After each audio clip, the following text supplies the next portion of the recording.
أعوذ بالله من الشيطان الرجيم. بسم الله الرحمن الرحيم.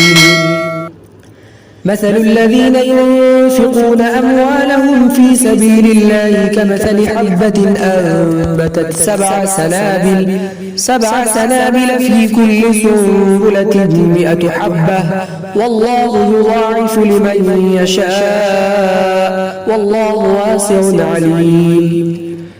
ان لوگوں کی مثال جو اپنے مالوں کو اللہ کے راستے میں خرچ کرتے ہیں کہ ایک دانے کی طرح ہے کہ اس نے 7 بالیاں اگائی، پھر ہر بالی میں 100 دانے ہیں. واللہ یضاعف لمن یشاء، اور اللہ جس کے لیے جتنا چاہتا ہے بڑھا دیتا ہے.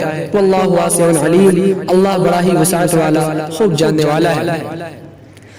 الذين ينفقون أموالهم في سبيل الله ثم لا يتبعون ما أنفقوا منا ولا أذى لهم أجرهم عند ربهم ولا خوف عليهم ولا هم يحزنون. وہ لوگ جو اپنے مالوں کو اللہ کے راستے میں خرچ کرتے ہیں پھر اس کو خرچ کرنے کے بعد احسان نہیں جتلاتے ہیں اور نہ طعنہ زنی کرتے ہیں، نہ احسان جتلانے کے در پہ ہوتے ہیں اور نہ طعنہ زنی کرتے ہیں، تو ان کے لیے ان کے رب کے یہاں بڑا اجر ہے، اور نہ دنیا میں ان پر کوئی خوف و خطر ہے اور نہ وہ آخرت میں غمزدہ ہوں گے. قول معروف ومغفرة خير من صدقة يتبعها أذى والله غني حليم. نرم بات کہہ دینا اور درگزر کر دینا بہتر ہے اس صدقہ سے کہ جس کو دینے کے بعد احسان جتایا جائے. واللہ غنی حلیم، اللہ تو بے نیاز بڑا ہی حلم اور بردبار والا ہے. يا أيها الذين آمنوا لا تبطلوا صدقاتكم بالمن والأذى كالذي ينفق ماله رئاء الناس ولا يؤمن بالله واليوم الآخر. ایمان والو، تم احسان جتلا کر اور طعنہ دے کر اپنے صدقات کو بیکار نہ کرو کہ اس کی مثال اس طرح ہے کہ جس نے اپنے مال کو لوگوں کو دکھانے کے لیے خرچ کیا اور نہ وہ اللہ پر ایمان لاتا ہے اور نہ آخرت کے دن پر. فَمَثَلُهُ كَمَثَلِ صَفْوَانٍ عَلَيْهِ تُرَابٌ فَأَصَابَهُ وَابِلٌ فَتَرَكَهُ صَلْدًا. تو اس کی مثال اس چکنے پتھر کی طرح ہے کہ جس پر کچھ مٹی لگی ہوئی ہے، پھر اس پر زور کی بارش ہوئی تو اس کو صاف ستھرا کر ڈالا. لا يقدرون على شيء مما كسبوا، وہ کسی چیز پر بھی قادر نہیں ہے ان میں سے جو کچھ اس نے کمایا، جو کچھ اس نے کیا. واللہ لا يهدي القوم الكافرين، اور اللہ کافر لوگوں کو ہدایت نہیں دیتا ہے.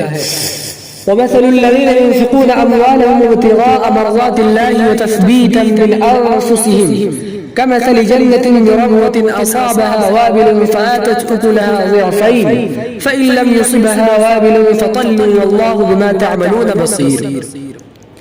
ان لوگوں کی مثال جو اپنے مال کو اللہ کے راستے میں خرچ کرتے ہیں اللہ کی رضا جوئی کے لیے اور اپنے دلوں کو جمانے کے لیے، اس باغات کی طرح ہے کہ جو ایک ٹیلے پر ہے، اس پر زور کی بارش ہے، پھر وہ پھل دیتی ہے 2 گنا. فَإِن لَّمْ يُصِبْهَا وَابِلٌ فَطَلٌ، پس اگر زور کی بارش نہ بھی ہوئی تو ہلکی پھلکی ہوئی. وَاللَّهُ بِمَا تَعْمَلُونَ بَصِيرٌ، اور اللہ خوب دیکھنے والا اعمال کو جو کچھ تم کرتے ہو. أَيَوَدُّ أَحَدُكُمْ أَن تَكُونَ لَهُ جَنَّةٌ مِّن نَخِيلٍ وَأَعْنَابٍ، کیا تم میں سے کوئی خواہش کرتا ہے اس بات کی کہ اس کے لیے ایسے باغات ہوں، اس کے لیے کھجور اور انگور کے باغات ہوں جس کے نیچے نہریں جاری ہوں. لہو فیہا من کل الثمرات، اس میں ہر قسم کے میوے اور پھل ہوں. وَأَصَابَهُ الْكِبَرُ وَلَهُ ذُرِّيَّةٌ ضُعَفَاء، اور وہ بڑھاپے کو اور اس کو بڑھاپا لگ جائے، یعنی وہ بڑھاپے کو پہنچ جائے اور اس کی کمزور اولاد ہو. فَأَصَابَهَا إِعْصَارٌ فِيهِ نَارٌ فَاحْتَرَقَتْ، پھر اس میں آگ کا شعلہ پہنچ جائے. فاحترقت، تو اس نے اس کو جلا ڈالا. كذلك يبين الله لكم الآيات لعلكم تتفكرون، اسی طرح اللہ تمہارے لیے نشانیوں کو بیان کرتا ہے تاکہ تم لوگ غور و فکر کرو. اقول قولي هذا واستغفر الله لي ولكم ولسائر المسلمين فاستغفروه انه هو الغفور